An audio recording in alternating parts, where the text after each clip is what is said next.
దేవుడిని మనం పూజించకపోతే, సరిగ్గా గుడికెళ్ళకపోతే దేవుడు మన మీద కక్ష పెట్టేసుకొని రివెంజ్ తీర్చేసుకుంటాడా అంటే, ఖచ్చితంగా కాదనే చెప్తాను. నా లైఫ్‌లో జరిగిన 2 సిట్యుయేషన్స్ మీతో షేర్ చేసుకోవాలనుకుంటున్నాను.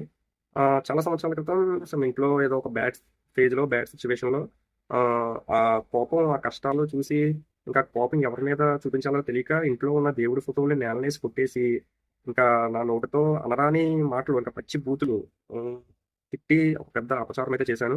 నిజంగా దేవుడు కక్ష పెట్టుకొని నన్నేమైనా చేసేయాలంటే నేను చేసిన తప్పుకి ఏదైనా చేయొచ్చు. కానీ నిజంగా దేవుడు నాకు తర్వాత అంతా మంచే చేశాడు. అనుకున్న దానికన్నా కూడా మంచి లైఫే చూపించాడు. నిజంగా కక్ష పెట్టేసుకొని చేసేసేలా ఉంటే దేవుడు ఏదైనా చేయొచ్చసల.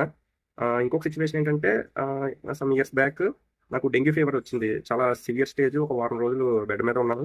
ఆ టైంలో నాకు తెలిసిన ఒక ఫ్రెండ్, "నువ్వు పలానా దేవుడిని నమ్ముకొని ఒకసారి ట్రస్ట్ చేసి చూడు. నీకంతా మంచే జరుగుతుంది" అని సజెషన్ అయితే ఇచ్చాడు. అయితే ఇంక నేను అలాంటివి నమ్మలేదు. సర్లే మన టైం బావుంటే అంతా నార్మల్ అవుతాం. లేదంటే లేదు అన్నట్టుగానే అనుకున్నాను. తర్వాత అంతా నార్మల్‌గా బాగానే అయిపోయింది. ఒకవేళ ఆ దేవుడికి కూడా నా మీద కోపం పెట్టుకొని వీడు నన్ను నమ్మలేదు అని నా మీద కక్ష తీర్చుకోవచ్చు కదా! నిజంగా ఈ 2 సంఘటనల్లో కూడా దేవుడు మన నుండి ఏది ఆశించడు.